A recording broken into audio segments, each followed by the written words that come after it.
Okay, I would like to discuss warping and weaving on the Skipper pin looms, popping off and connecting squares and strips. We will be using squares, yarn such as this, connecting them, and for tutorial videos and further information to look up our pin looms, please refer to our website, www.bluebutterflyoriginals.com. Today we're going to talk about warping, weaving, and connecting Skipper pin loom squares. I will be using the 4x4 square, but the technique is the same. Whether you're using the 2x2 or the 6x6, the 4x2, 2x8, 8x8, we've had different sizes, whatever size, it's the same. So, but we're going to use the 4x4. I think we're going to do a double warp and weave woven square, and then we'll do a single. This is hand spun, hand dyed. I'm going to put it in my little bag. This is hand spun, hand dyed, worsted weight. When I say double warp and woven, all it is just weaving two strands together. Sometimes the weaver may want to do this for extra coverage. Sometimes it's just fun to see blending the fibers together. Now, your number one is always in the lower left-hand corner when you start. You come up right next to that row of pins between 1 and 3. You leave a tail, about a little more than the length of the loom. You come around those two top pins and come back down to you so that you have 2 pins between those 2 yarns. And you just tie a knot. And this is the only knot that you use.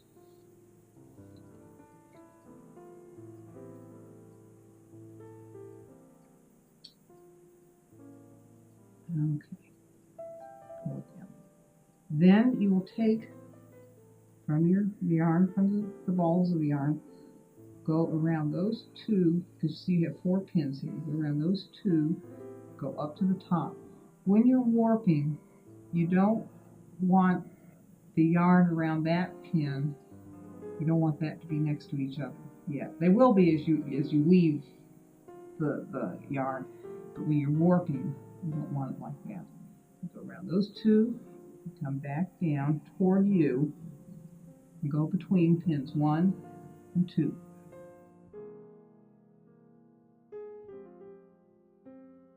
Back up between pins 1 and 2. Go around pins 2 and 3. Come back down to 2, corner 2, and there are only 2 pins there. You come between them. Now, turn your loom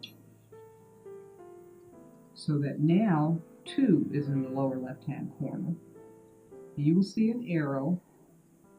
Follow that arrow and go between those 2 pins and go up between pins 1 and 2. Come around pins 2 and 3. Down you see the little W, which just means where you will start weaving, the side that you start weaving on. But come down between pins 1 and 2. Go around pins 2 and 3.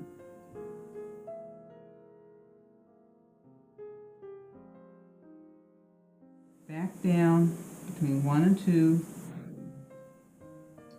Round 2 and 3. Back up. And you have 2 pins up at the top where 3 is. Now turn your loom so that 1 is again down in the lower left-hand corner. You're going to make a little triangle here. Around that pin and 2 pins, and come between those 2 pins so you have that little triangle.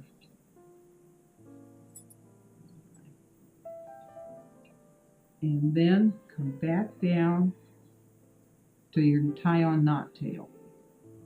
Come between pins 1 and 2, go around 2 and 3, between 3 and 4, and go across. Straight up to the outside of that first pin. Go around behind pins 1 and 2, between 2 and 3. Back down toward you, the weaver, on the outside of pin 1, around pin 1 and 2, between pin 2 and 3, across to pin outside of pin 1, behind pin 1 and 2, between pin 2 and 3. Now notice that you are building loops or bumps, however you want to call them, on opposite sides of the loom as you're warping. And you warp 3 levels. 1, 2, now 3. Outside of pin 1, around pin 1 and 2, between pin 2 and 3, across to outside of pin 1, behind 1 and 2, between 2 and 3, back down to you, the weaver, outside of pin 1, behind 1 and 2, between 2 and 3, across to the other side of the loom, outside of pin 1, behind 1 and 2, between 2 and 3, and back down to you, the weaver, to number 2. Now, you have warped on the 3 levels.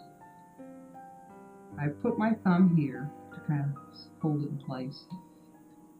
You go around 1, 2, 3. I go around a generous 4. And that is what you will use to weave it. Now, I'm showing you how I do it. There are some other techniques for skipping pins and so on, but this is the basic warping and weaving technique. Okay, you have your weaving needle. Just weave it. Okay, now you have warped bumps across from each other. So you have 2 bumps as you've warped it. Now as you weave it, you're going to be weaving on this extra bump here as you weave back and forth.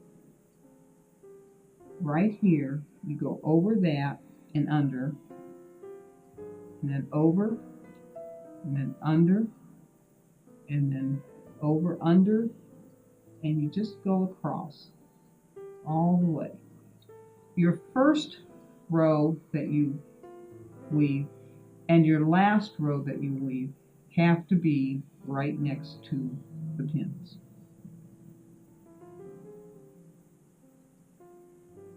It's just a basic over-under pattern.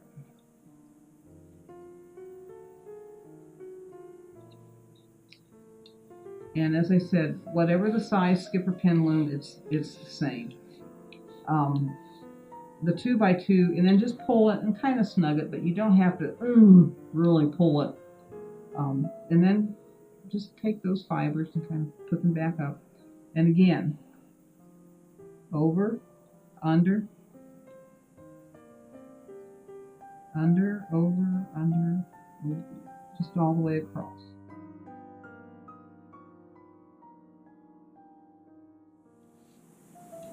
So see how you are building those bumps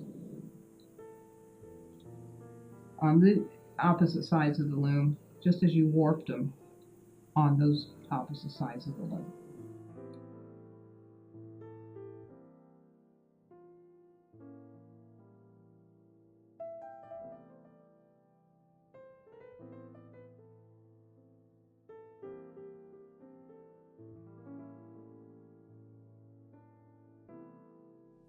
Okay, we're ready for our last row.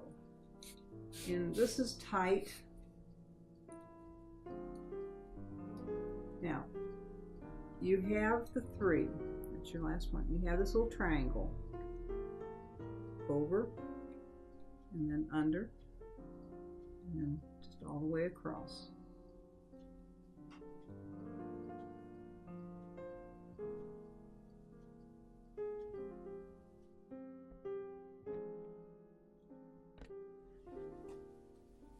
There you go.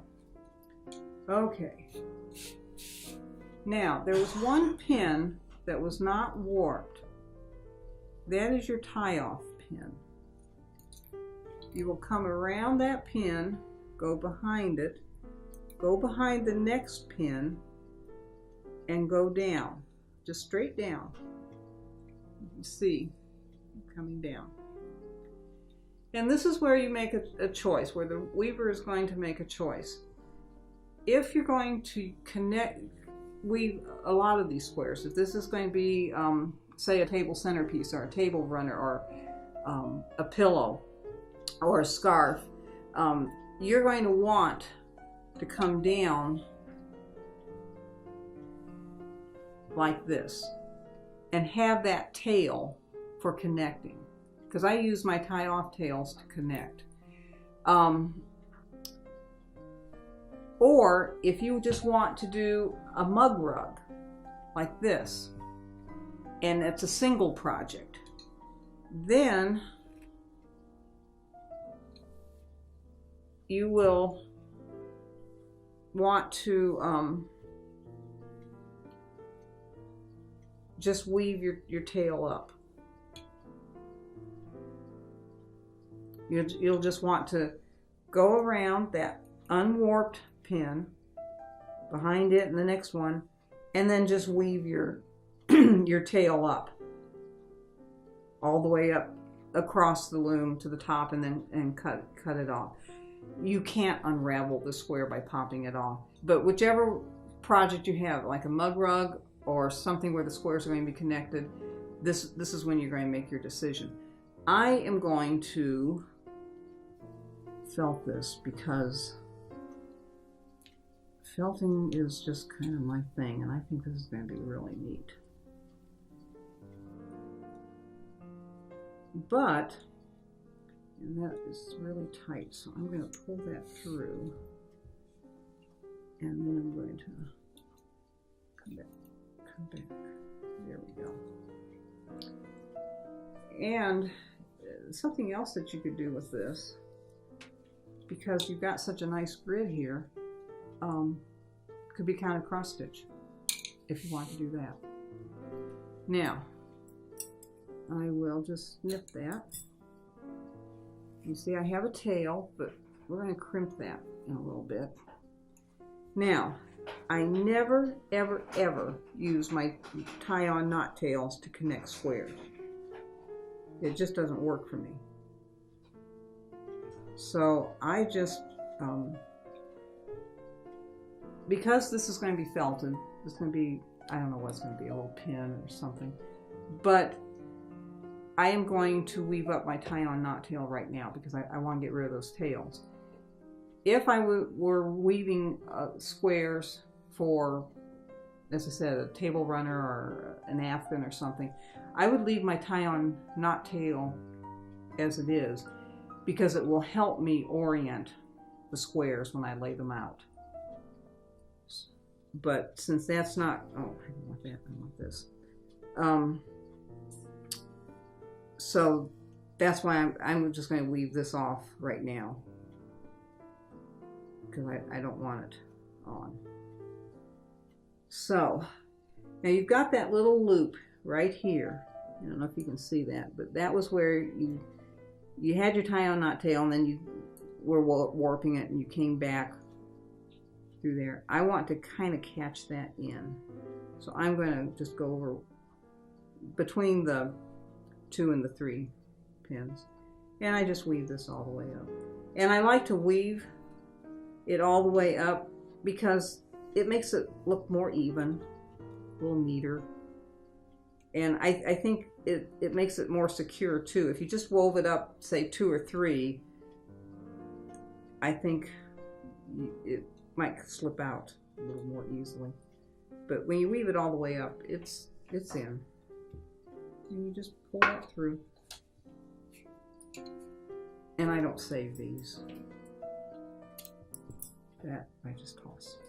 Okay, now just pop it off.